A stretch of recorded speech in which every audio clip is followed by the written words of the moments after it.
Olá, está começando aqui mais um painel regional, você sempre com a gente de segunda a sexta, neste horário, 1h30 da tarde, não é? Com a programação ao vivo e as participações dos destaques, não é? Das figuras que fazem o dia a dia, são notícia aqui na nossa região metropolitana, personalidades da Baixada, participam com a gente para debater e discutir junto com você os assuntos importantes, a pauta, não é?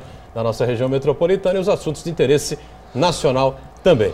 Sempre aberto para você participar conosco, o telefone aqui da nossa produção, 3014 5281, envie a sua pergunta, o seu comentário, enfim, participe conosco pelo telefone, como também pelas redes sociais, você tem à sua disposição para enviar a sua mensagem, facebook.com/painel regional TV.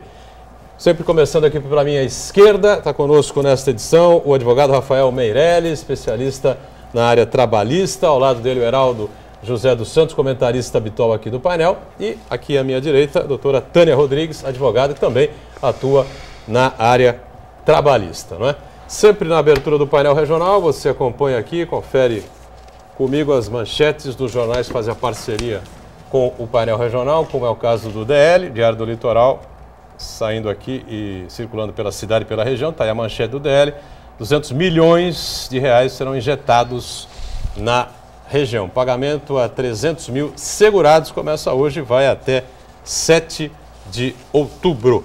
Eu passo aqui ao doutor Rafael, ao Heraldo, uma edição para cada um do DL, e a doutora Tânia ganha também aqui o Diário do Litoral. Obrigado. E o Gazeta de São Paulo, que é do mesmo grupo de comunicação do DL, circula por todo o estado, toda a região metropolitana. Está aqui a manchete na capa. Cunha decidia sobre cargos na Petrobras, diz novo delator. O gerente-geral da área internacional da Petrobras, novo delator do Lava Jato, Eduardo Vaz Costa Musa, disse que quem dava a palavra final em relação às indicações para a diretoria internacional da estatal era o atual presidente da Câmara, deputado federal Eduardo Cunha. E o Gazeta de São Paulo, a Rafael, ao Heraldo e a Tânia Rodrigues também. E a gente agradece e cumprimenta aqui os convidados desta edição do painel regional. Rafael Meirelles, obrigado por estar conosco, tudo bem? Tudo bem, eu que agradeço o convite, mais uma oportunidade de estar aqui hoje com vocês, tirando algumas dúvidas, comentando alguns assuntos. Perfeito. Heraldo José, tudo bem, Heraldo? Tudo bom, doutorão? Boa tarde a você, boa tarde ao doutor Rafael, a doutora Thelma e a nossa querida Daniela Fiscarelli. Você ia cometer o mesmo engano que eu, né? Quase, cuidado. F com F às vezes dá problema, né? Daniela Fiscarelli vem já já, você sabe, confirmando aí o nosso telefone e o espaço pelas redes sociais, né? Doutora Tânia Rodrigues, obrigado também por estar conosco, tudo bem? Boa tarde, eu que agradeço o convite, doutor Heraldo, Rafael. Bom, eu estava brincando com ele aqui, porque a minha irmã, Tânia, também é advogada, aí o pessoal sempre brinca, Tânia, Thelma, eu já estou acostumada agora, né? E o doutor ainda brincou aqui comigo também. E eu quero agradecer... Estou corrigindo Thelma Rodrigues, né? Thelma Rodrigues, né? E agradecendo o convite, né, para falar um pouquinho sobre o intercâmbio jurídico que a CASP montou e tirar algumas dúvidas aqui que sejam apresentadas. Sem dúvida. Obrigado, então, aos dois conosco, Thelma Rodrigues e o doutor Rafael Meirelles, também ambos atuam aí na advocacia da área trabalhista, não é? Bom, daqui a pouquinho, então, na sequência, a Daniela confere aí o nosso telefone, o nosso espaço pelas redes sociais. Estamos online, como sempre, pelo site da TV Santa Cecília, o Santa Portal. Clique no ícone do painel regional e acompanhe a gente em tempo real. O programa encerrado vai para o YouTube, você revê como preferir os melhores momentos, claro, ou o programa por inteiro. Daniela Fiscarelli sempre conosco, atenta à sua participação e à nossa produção. Tudo bem, Daniela? Tudo. Boa tarde a todos. Boa tarde a você de casa que está nos assistindo. Nosso Facebook já está aberto esperando a sua participação. Envie suas dúvidas, sugestões, opiniões. A nossa bancada do painel regional é democrática. E a produção também está te esperando através do telefone 3014 5281. Muito bem. A gente iniciar a conversa, né, e linkar um pouquinho com tudo que estamos vivendo aí no Brasil, essa crise econômica aí tem criado aí mais problemas aos trabalhadores, vocês têm tido mais trabalho do que o normal, do que o usual, com essa situação toda que estamos aí, ameaças de demissões em todos os lugares, em todos os setores de atividade, muitas demissões acontecendo. Ladies first, é isso, Rafael? Olha, Não. realmente aumentou a demanda, a procura, a nossa classe de advogados por conta da diversas emissões que a população está passando. Em contrapartida, a questão das greves nos departamentos públicos também acabam afetando a população. De um modo, a pessoa é demitida, mas não consegue ter o seu direito socorrido imediatamente por conta das greves no Poder Judiciário, ao INSS e outras situações públicas que estão bloqueando o direito imediato do trabalhador. E o pessoal está demitindo e cometendo infrações, não cumprindo o que exige a legislação, é por aí?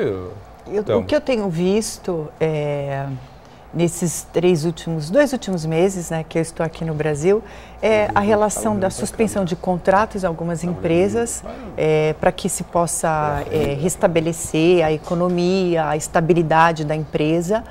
E isso tem gerado dificuldades para o trabalhador, né, Rafael, que está acompanhando bem aí ativamente as empresas.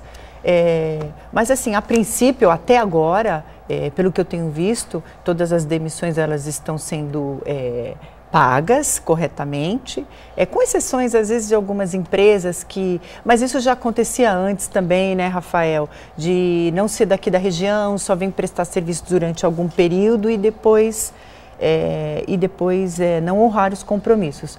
Mas a princípio, graças a Deus, os pagamentos estão sendo cumpridos sim nas demissões. Menos mal, né? Sem dúvida nenhuma. Se há demissões, pelo menos que cumpram, não é? Como que diz a lei, não é, Seraldo? Bom, é verdade. O que não pode é o trabalhador sofrer em sequência, né? Uma vez que ele já perde o emprego, ele tem que realmente receber aquelas suas verbas lá, eles têm que estar corretas, saldo de fundo de garantia, enfim, todos os seus direitos. Porque do contrário, meu amigo, aí a dor vai ser muito maior. Muito bem. A Thelma disse pouco, né, que desde o momento que ela está de volta ao Brasil, ela vem acompanhando isso, enfim, ela estava no Canadá e ficou quase 2 meses lá, né? Dessa última vez que eu fui participar desse intercâmbio jurídico, montado pela CAASP, CAASP OAB, que pode ser realizado pelos advogados ou filhos de advogados. Se vocês até tiverem interesse, já abrindo aqui uma exceçãozinha para falar um pouquinho dessa situação.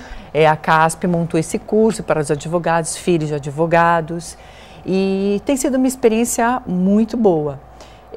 O período total que eu estive fazendo esse curso são 2 anos. Então, eu estive durante 6 meses, retornei ao Brasil para a gente continuar o trabalho que eu tenho feito aqui no meu escritório. O curso dura 2 anos? O curso são 2 anos. Então, você ficou 6 meses? Eu fiquei 6 meses, fiz o período que eu poderia fazer, depois eu tive que pedir para suspender, para retornar depois, né, porque eu trabalho aqui no escritório, aqui tem situações que ninguém pode resolver, eu tenho que acompanhar os processos. E hoje em dia, né, Rafael, Heraldo, nós temos sido até privilegiados na questão do SISDOC, do peticionamento eletrônico, porque onde quer que você esteja, no Japão, no Canadá, você pode enviar os seus documentos.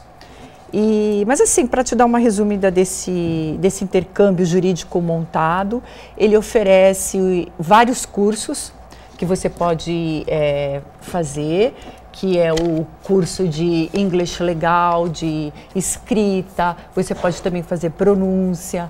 Então, é muito interessante assim para a tua carreira. E também visando a área de contratos também, hoje que é muito interessante, principalmente de empresas, né, Rafael, que às vezes vem para cá e está precisando de um advogado nessa área para análise de contratos. Muito bem. E é no Canadá ou é Canadá e Estados Unidos? Eu não entendi bem essa. Então, a CASP, ela tem procurado auxiliar os advogados em vários países. Ela montou um curso nos Estados Unidos, eu também tive a oportunidade de fazer em San Diego, na Califórnia. Montou também esse curso no Canadá e agora ela está montando também um curso na Inglaterra. Então, a CASP é um dos órgãos que a gente está sempre elogiando, porque é um trabalho assim, muito bem realizado. E aí você pode escolher a opção que mais te agradar. sempre levando em conta o teu inglês, né, a base, eles estão sempre fazendo testando o teu nível, né, se é intermediário, se está mais avançado, para você poder participar dos cursos e ter um bom aproveitamento aí na tua área profissional que você estiver trabalhando. Ou seja, ou trabalhista, ou civil, dependendo da área que você estiver, para você poder direcionar o teu curso. Muito bem, é algo para agregar, né? Na carreira jurídica. Né? Rafael já participou também, pretende? Olha, futuramente pretendo fazer esse investimento. A nossa região, por conta do porto, né, sempre ocorre empresas de fora do Brasil investindo aqui, apesar que a economia não está favorecendo para isso, mas sempre ocorre alguns problemas e com a maioria das vezes com inglês, mas língua estrangeira acaba atuando aqui em alguns contratos, e sempre é bom a gente não só se atualizar, e sim se atualizar em outras línguas também. Mesmo com o dólar explodindo assim, como a gente está acompanhando, então, tá razoável? Ou você tem uma outra taxa aí que você utiliza? Hoje nós estávamos conversando um pouco antes de entrar no estúdio. Antes de entrar, e realmente o dólar bateu 4,2, então realmente é um investimento alto. Nós oficial, temos, né? O 4,2 oficial. Desculpa, porque eu vi na parte da manhã, então eu ainda não estou atualizada em relação ao valor. Mas, na verdade, é um investimento que sai, é um investimento caro, né, Rafael? É um curso. E o que é interessante é a experiência que você vai viver. Eu acho que é muito interessante o que você vai carregar na tua bagagem profissional. Agora, realmente, hoje o dólar, né, a questão está um pouquinho complicado.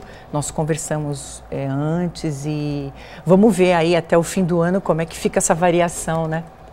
Muito bem. Heraldo, José. Do ponto de vista de aperfeiçoamento do inglês,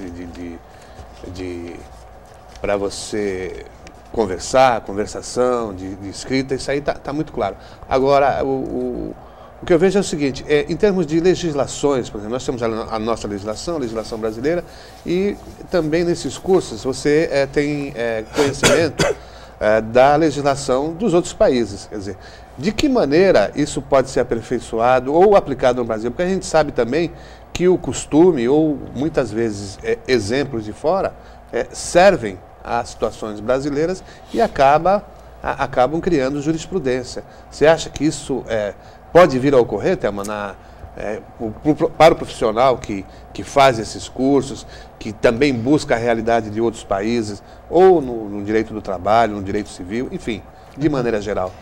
Afinal, nós estamos vivendo num mundo globalizado cada vez mais. Verdade. Na realidade, é bem diferente, né, a legislação. Mas o que eu aprendi, a minha experiência, que foi mais focada na área trabalhista, o que eu achei muito interessante, o que a gente talvez tenha que valorizar aqui, é essa mão de obra, principalmente essa mão de obra temporária, ou talvez essa mão de obra que a gente chama mais, digamos doméstica, que não mais especializada. Mas lá você tem os contratos full-time, part-time.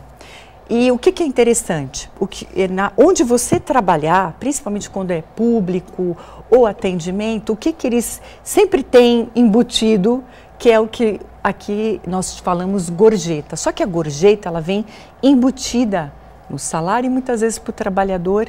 E lá eles colocam o tip, que muitas vezes ninguém gosta de pagar, porque você vai pagar até 15%, muitas vezes em cima daquele valor que você está consumindo, ou seja lá o que você estiver fazendo em um local público, na profissão que você estiver atuando.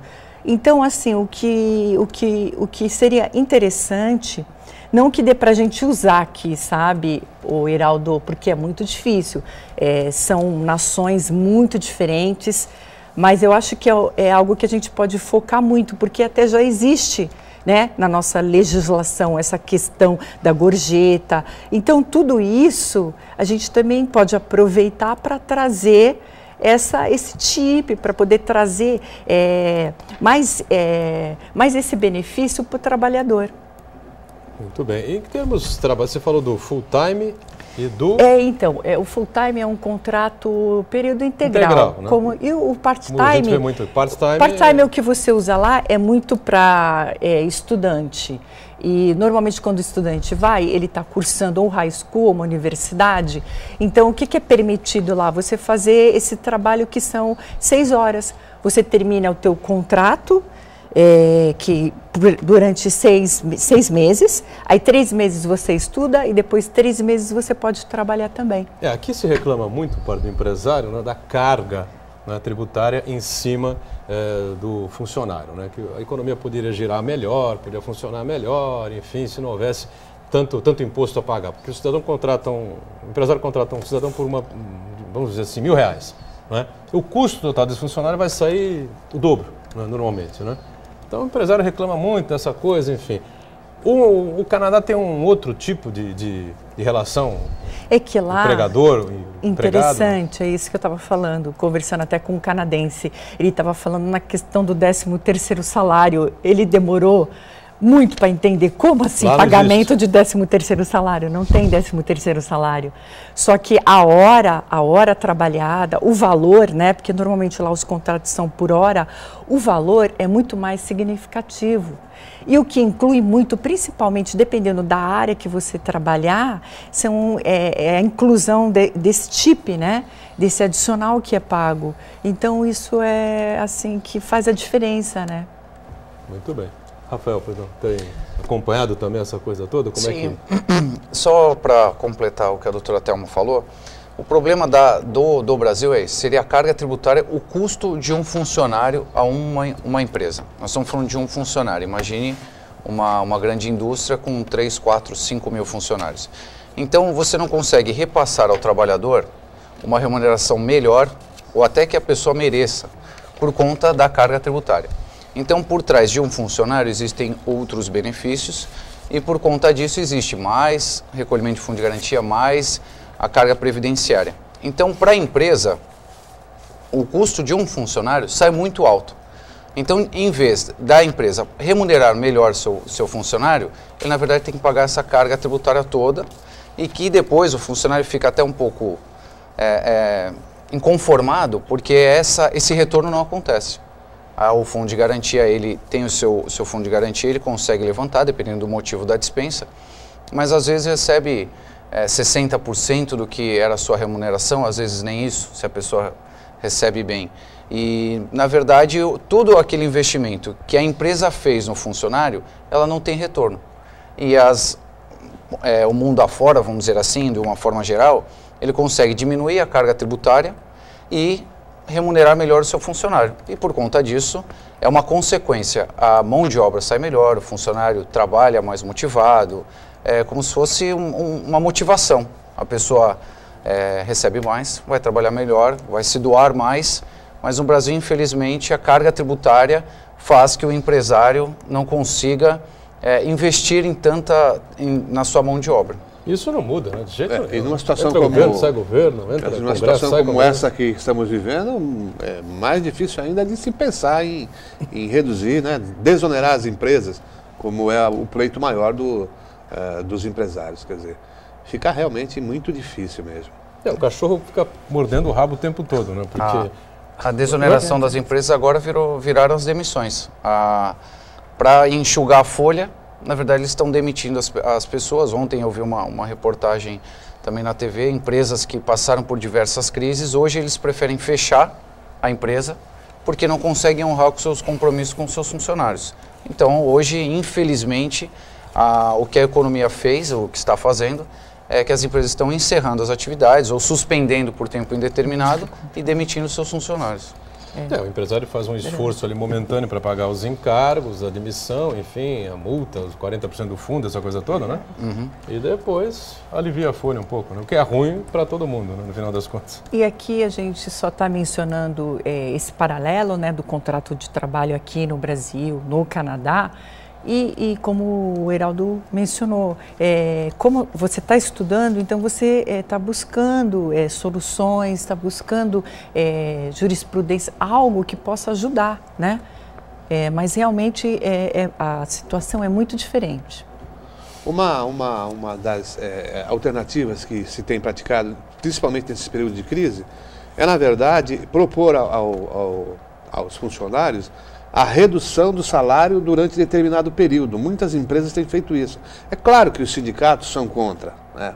Porque é inimaginável pensar em reduzir salário do trabalhador. Porque aí fere um direito até constitucional, né? Pois é, mas quando tem redutibilidade de salários. Aí mas a própria CLT, eu não sou da área trabalhista, mas ela prevê, desde que haja o consentimento também dos trabalhadores, isso evidentemente aprovado em assembleia das categorias, que é uma forma de conter, né? Algumas empresas já praticaram isso agora nesse primeiro semestre, como forma de manter a sua mão de obra lá trabalhando. E depois a empresa se compromete nesse ajuste a restituir aquilo que foi diminuído, vamos dizer assim, da remuneração dos trabalhadores. É uma saída, mas realmente triste, né? É que, de uma certa forma, eu concordo com o Dr. Heraldo, é que o sindicato, ele defende, obviamente, os trabalhadores e acabam não concordando com essa redução. Eles até estão com a razão, porque os trabalhadores precisam receber, têm suas famílias para sustentar, mas a situação econômica do país realmente está levando para esse lado. Suspende-se o contrato de trabalho, reduz a carga horária, né? Não há a suspensão total, mas reduz a carga horária para diminuir a folha e depois... tomara que um futuro breve as coisas melhorem, as indústrias retomam o seu caminho. E como é que isso é feito na prática?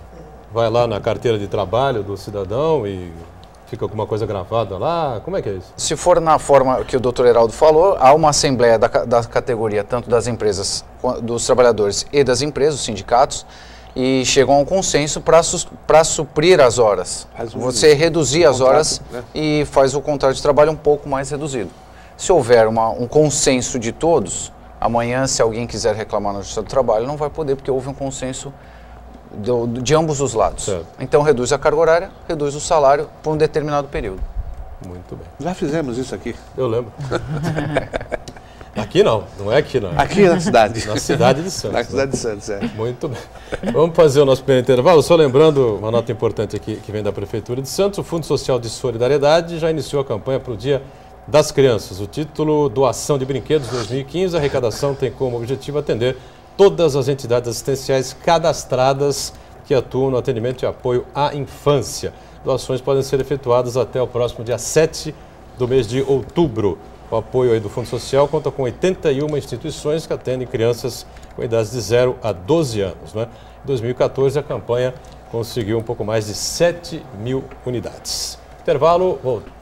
Painel Regional de volta, esse segundo bloco, a gente aqui com prazer conversando com o Rafael Meirelles, advogado, Heraldo conosco também, e a doutora Thelma Rodrigues, também advogada, Rafael e Thelma, atuando aí na área trabalhista, não é?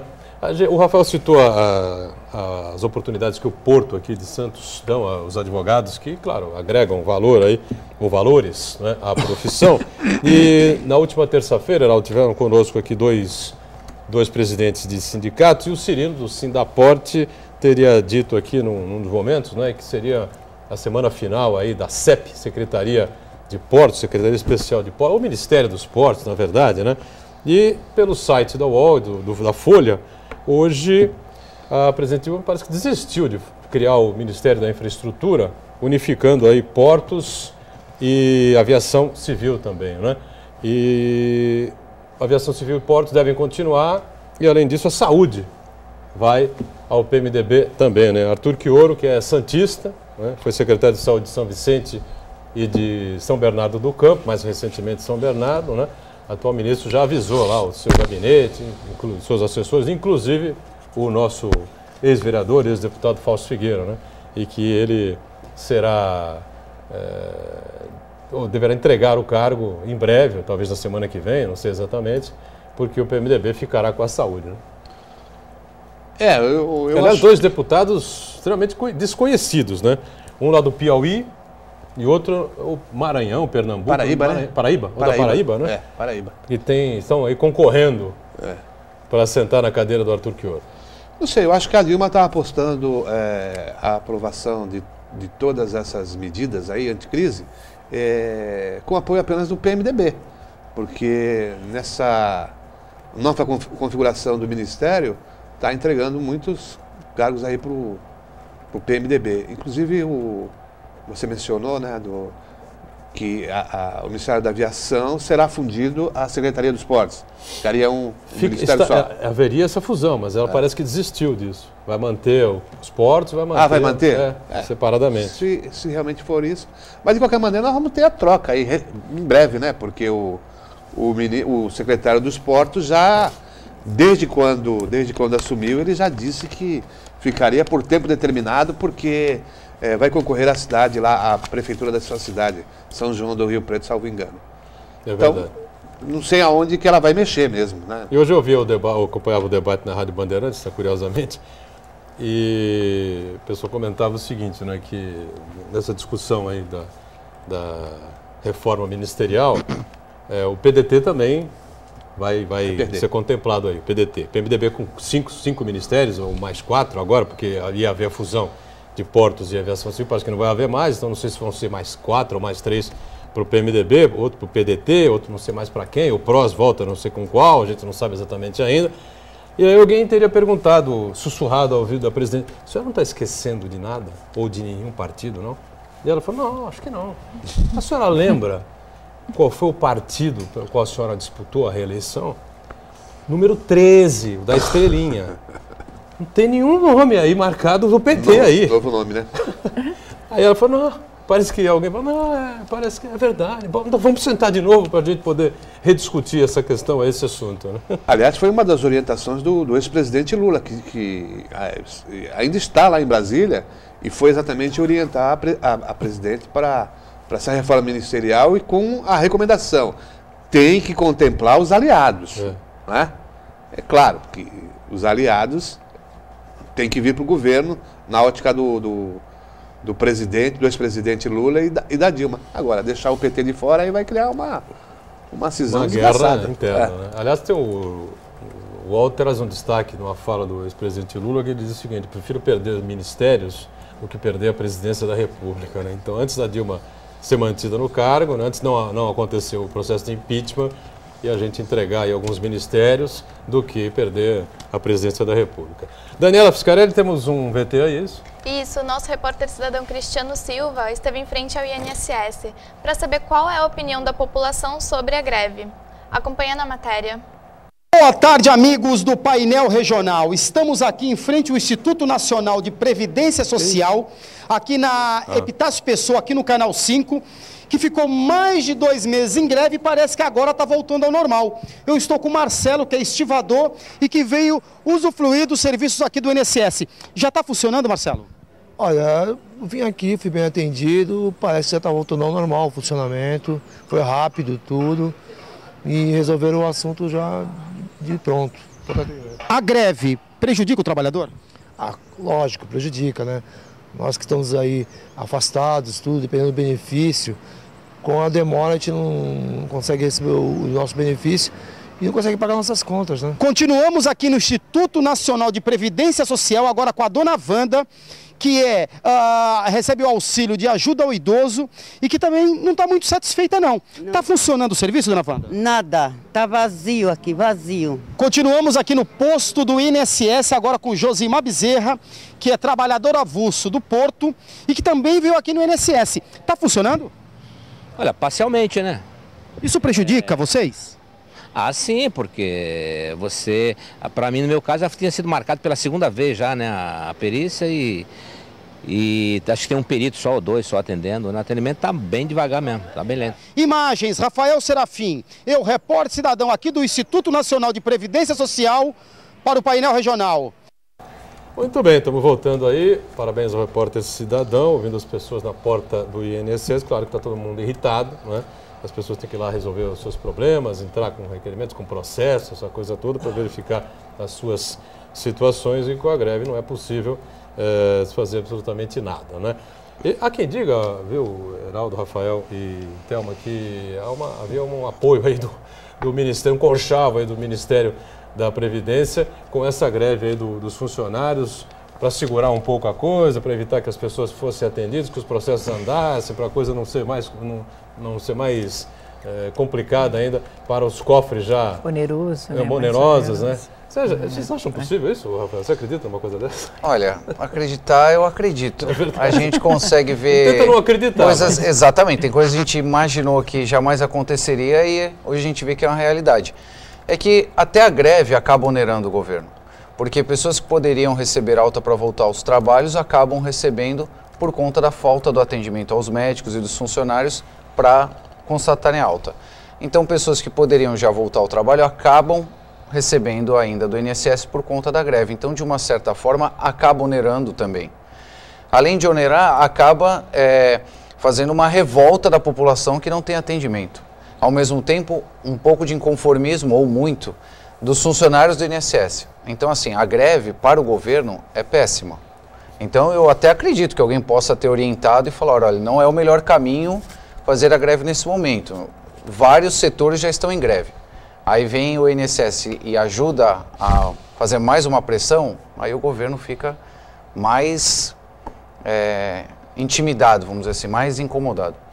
Justiça do Trabalho, a gente comentava aqui também, durante o VT, Thelma, também tem os funcionários em greve, né? A Justiça do Trabalho, ela iniciou a greve dia 10 de junho, dia 3 de setembro já saiu uma portaria para o retorno dos servidores, que está sendo até negociado, nós estávamos comentando sobre o veto, né?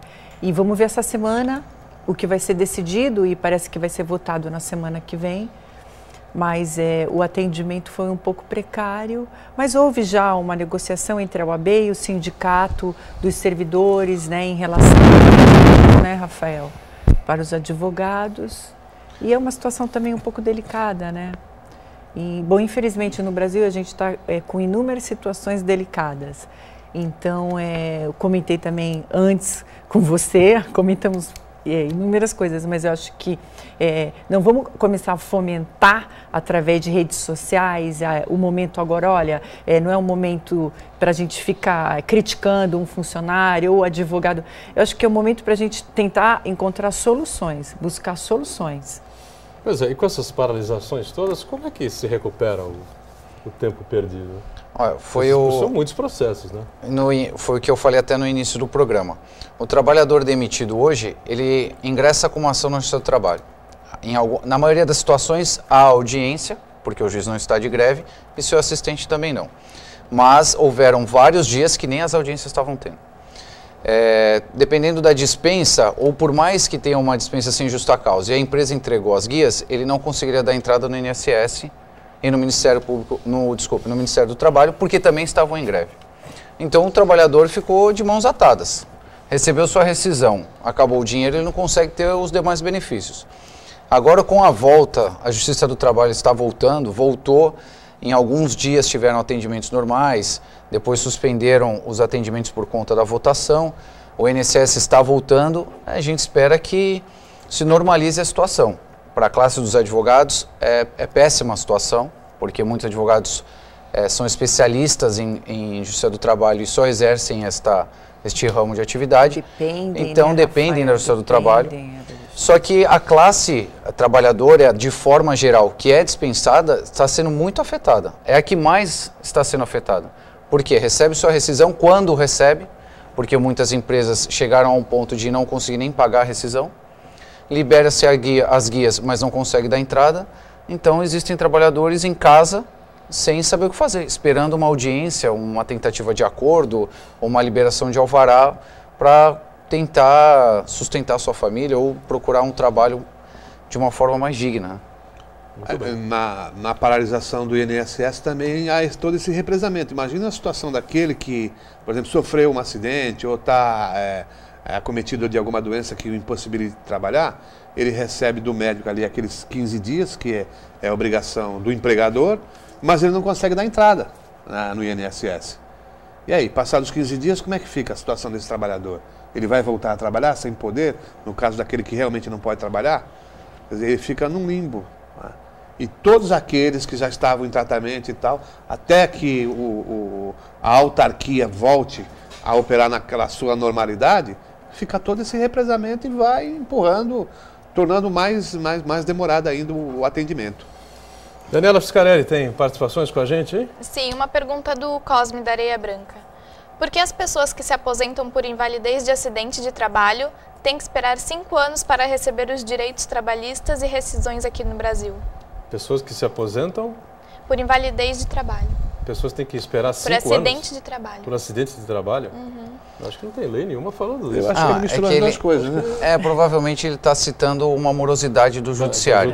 Provavelmente, acredito eu que seja uma indenização que ele pleiteou contra a empresa que ele sofreu o acidente. E a empresa provavelmente recorreu inconformada com as decisões e, infelizmente, o nosso judiciário é um pouco demorado, para não dizer muito, e talvez o processo dele, né, exatamente, para chegar a uma coisa julgada, definitiva, provavelmente o processo dele deve estar demorando por volta de 5 anos, mas não há um tempo determinado. Pode-se demorar 1 ano, 2 anos, 5, 10 anos, infelizmente é a realidade. Bom, tem uma outra questão, uma matéria que gerou muita polêmica, uns 6 meses atrás aproximadamente, foi essa questão das terceirizações, né? E a gente vê, terceirização você vê em todo lugar, a toda hora, todo dia, né? Algumas feitas corretamente, né? Contrato, essa coisa toda, outras nem tanto, né? Eu queria que o Rafael falasse um pouquinho sobre isso, a Thelma também pode ficar à vontade para discutir, para debater, enfim, tem novidades sobre isso é positivo, é bom, por exemplo, os condomínios, né? Vários e são vários os que mais terceirizam. São os que mais terceirizam, né? Prédios residenciais ou comerciais, enfim, né? A terceirização, há um projeto de lei e até agora não foi concretizado, votado, sancionado. E falta, na verdade, eu acho que há certos ajustes, porque hoje a terceirização ela vive uma situação de não é uma coisa concreta, é baseada numa súmula, há decisões divergentes, por mais que a súmula tenha uma força, alguns ministros ou alguns desembargadores entendem que aquela decisão não é correta. Então, a questão citada pelos condomínios é o que a gente se depara no dia a dia. Na verdade, a terceirização ela foi criada para serviço de vigilância e limpeza para os órgãos públicos. Se pegou esse sistema de órgão público e começou a se levar para a iniciativa privada. Os condomínios é o que mais fazem isso. Com a ideia, com o pensamento equivocado de que amanhã não vai responder pelos débitos trabalhistas, os créditos trabalhistas dos funcionários que exerceram atividade no seu condomínio. Obviamente, há uma condenação subsidiária, que seria o quê? Se a empresa empregadora falir, não pagar o trabalhador, o condomínio vai responder. Hoje há uma questão de se provar a fiscalização do condomínio e tal, mas em tese acaba sobrando esse prejuízo ao condomínio. Por quê? A terceirização foi criada para você terceirizar serviços meio e não fim, que seria o quê? Vou dar um exemplo do condomínio que a gente vê. O condomínio ele tem condições de contratar o funcionário da vigilância, contratar o funcionário da limpeza, mas o que ele faz? Ele terceiriza, contrata uma terceira empresa para exercer essa função. O que nada impede dela fazer diretamente essa contratação. Então a justiça entende o quê? De uma certa forma, a pessoa que contratou tentou burlar, de uma certa forma, a justiça, né? Burlar o sistema e fazendo o quê? Olha, eu quero fugir da responsabilidade, então eu vou passar para essa empresa. Só o que acontece? Muitas empresas... posso citar uma de grande porte aqui, não vou citar nomes, mas da região, que acabou falindo. Mais de 100 funcionários foram para as ruas sem rescisão, sem recolhimento de fundo de garantia atrasado, sem seguro-desemprego. Aí se entra contra a empresa, às vezes não se acha a empresa, acaba sobrando para o condomínio. Então a terceirização, ela não é ruim, só que ela precisa ser feita de uma forma correta. Esse novo projeto, ele até conserta algumas coisas, mas eu acho ele um pouco equivocado porque ele abre mais o leque para você terceirizar o meio e o fim. Eu acho que as demandas vão aumentar. As empresas que são bem estruturadas vão ganhar o mercado, mas as empresas que vêm aventureira vai prejudicar muito o trabalhador. Eu acho, na minha opinião, que deveriam ter um reajuste para defender melhor os trabalhadores, porque vai ter mais problema ainda e vai inchar mais o judiciário com isso. Pois não, quer completar Eu concordo plenamente com o que o Rafael falou. E só colocando que, em muitas situações, o que acontece? O trabalhador, ele normalmente coloca só a terceirizada. E a terceirizada some, evapora, como a gente vê em vários casos. Eu também não vou citar nomes, né? Ele não quer colocar aquela principal, vamos falar assim, porque ele tem expectativa de poder trabalhar naquela empresa. Então ele coloca a terceirizada e ele sai no prejuízo mais uma vez, como a gente está sempre... É o único que sai no prejuízo. É o único que sai no prejuízo. Então era só isso que eu queria colocar, mas a situação precisa ser bem delineada para que o trabalhador, mais uma vez, não sofra mais um prejuízo. Né? Mas a empresa que é terceirizada, no caso, ela tem que arcar com todos os encargos trabalhistas dos seus desde que ela esteja né? em atividade, porque muitas encerram o empregado. Eu tive um caso agora, numa comarca, a empresa deixou quase 8 funcionários sem receber nada, fechou, encerrou. E aí, olha, doutor, eu não quero entrar contra essa porque eu tenho uma expectativa de poder trabalhar nessa empresa. Uhum. E isso acontece com frequência, infelizmente. Normalmente, quando você recorre a uma empresa, né, fornecedora de mão de obra, essa coisa toda, vamos tomar o exemplo ainda do condomínio, é para fugir dos encargos, é para reduzir despesa. Né? Exato. Será que aquele que contrata tem essa ideia que, na verdade, ele vai ter mais despesa do que redução, Rafael? Eu acredito que não, porque senão ele não faria. Ele acaba, às vezes, pagando 2 vezes, porque ele paga a empresa e aí depois se descobre que a empresa não pagou alguns benefícios aos funcionários e aí, quando ingressa com a ação, vai ter que pagar novamente. O que eu acho que alguns condomínios, eles fazem o quê? Eles recolhem a parte previdenciária e fiscal e ele deixa a cargo da empresa pagar os funcionários. Só que eu acho que atrás da terceirização, eu me apego muito ao condomínio porque eu me deparo muito com essas situações. O funcionário, ele custa um valor X no contrato, só que ele recebe menos do que está no contrato. Ele já não trabalha com aquela expectativa de ter um aumento ou de receber bem, porque, obviamente, a empresa já reteve o seu lucro. E o outro problema que eu acho nos condomínios é a questão da segurança. Você não cria aquela relação funcionário e morador. Está sempre mudando, né? Sempre mudando. E aí o que acontece? A gente se depara com isso diariamente. Você chega num condomínio que é terceirizado, você cumprimenta o rapaz, ele abre o portão. E outra coisa, comercialmente falando, ou matematicamente falando, essa coisa fica meio curiosa, né? O lucro que a terceirizada vai ter. Porque o condomínio tem que pagar o salário base, né? Estabelecido aí pelos sindicatos, enfim, né? Uhum. E em cima disso arcar com o ônus dos encargos, tá certo? Certo. A terceirizada teria a mesma coisa, né?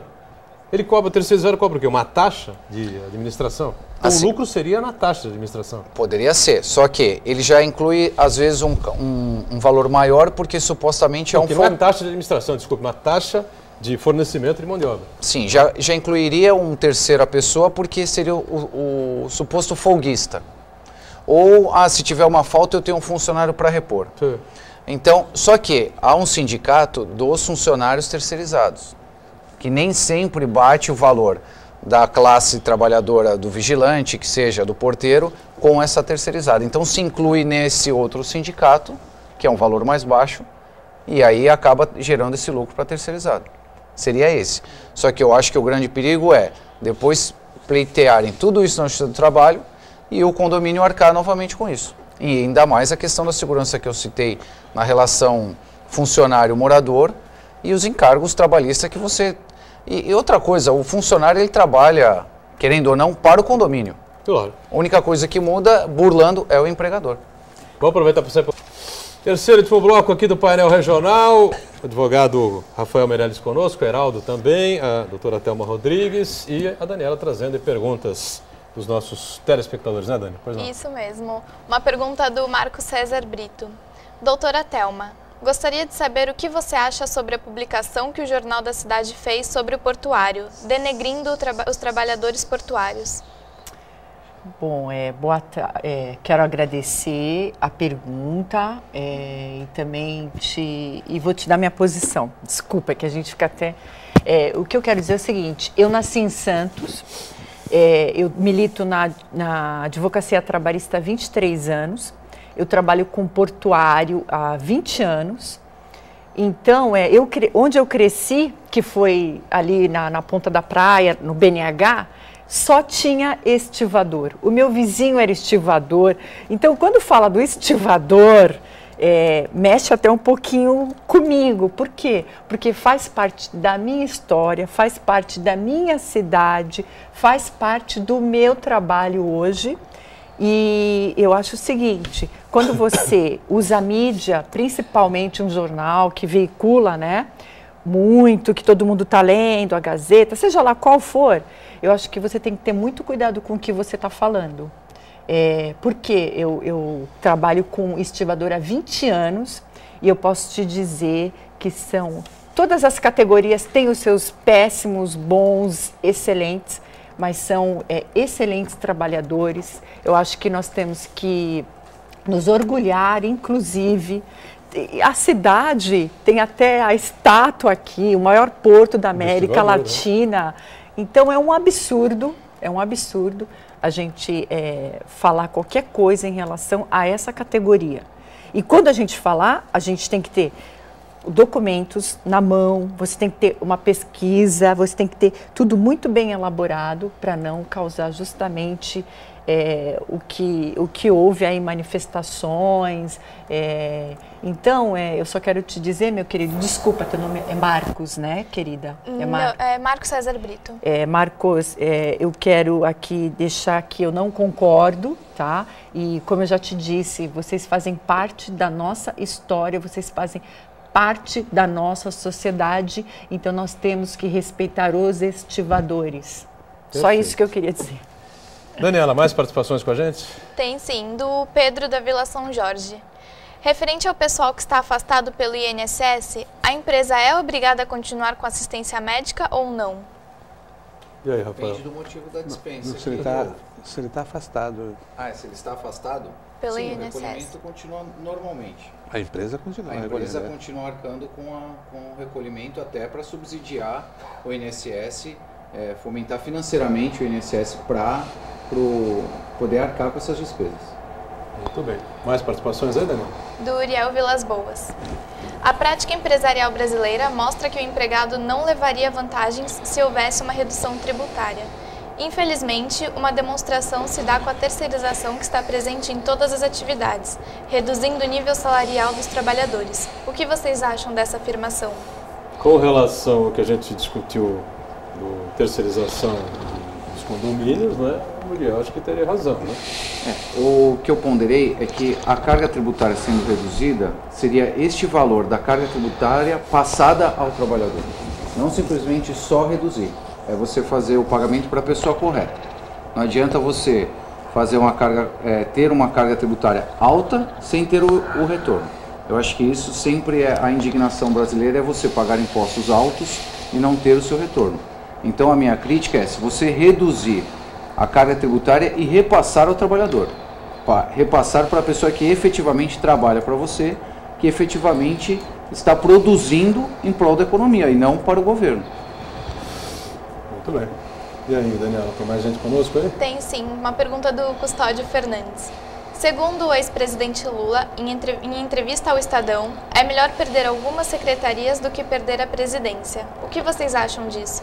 Eu disse isso há pouco aqui, né? É verdade. O Lula declarou, e o UOL destacou até, o site da Folha também, o Lula disse isso, melhor perder alguns ministérios, alguns cargos importantes do governo, do que perder a presidência da República. É a política do acerto, não é isso? Na ótica da manutenção do poder ele está corretíssimo. Vai perder permitir ou facilitar que se processe o impeachment, então divide. Divide para governar. Aliás, é o que ele tem feito desde que ele assumiu a presidência da República. Olha, surgiram 2 novos partidos, não sei se vocês estão acompanhando isso também, né? Surgiu o Partido Novo, não é?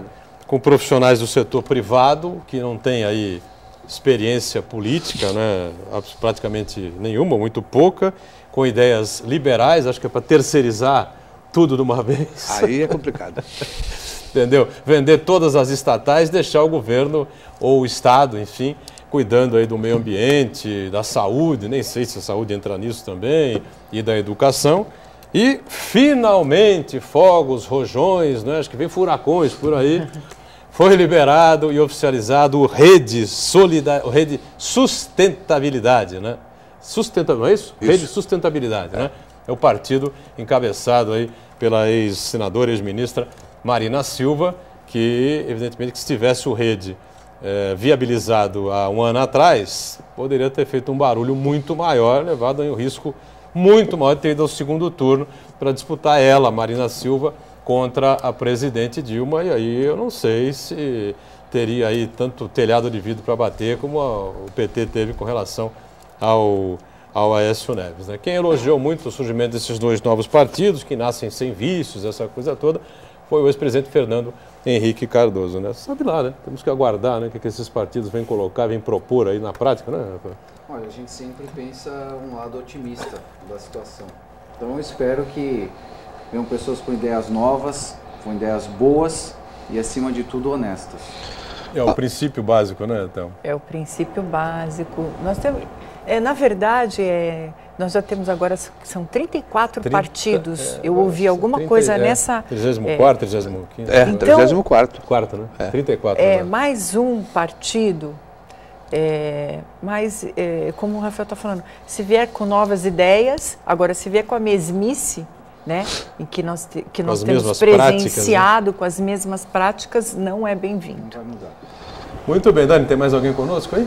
Tem uma participação do Cosme, de novo, falando sobre o comentário dele anterior. Não é rescisão, é quando a pessoa se aposenta por acidente de trabalho. A empresa demora 5 anos para pagar a rescisão, férias vencidas. Mas não é correto, né? Não é correto, foi o que eu disse. Provavelmente, isso está sob júdice e o processo dele está tramitando sobre essa demora. Então, o problema não é que a empresa tenha essa demora para pagar e não é permitido. Essa prática, óbvio que não é. Na verdade, a pessoa tem que pagar a rescisão em 10 dias, sob pena de multa. O que ocorre é que o processo, foi o que eu falei, esse processo deve estar tramitando e se arrastando por esses 5 anos ou até mais. Muito bem. Vamos fechando então o nosso painel regional de hoje, agradecendo muito aqui ao Dr. Rafael Meirelles, advogado, participando com a gente, o Heraldo está sempre conosco, doutora Thelma Rodrigues, advogado, ambos da área trabalhista, a Dani também diariamente conosco, Daniela Fiscarelli, e você nos acompanhando de segunda a sexta ao vivo, 1h30 da tarde, com a reprise às 8 da noite, e no final de semana, sábado 3 da tarde, domingo às 5 da tarde, tem o painel Weekend. Obrigado. Tchau.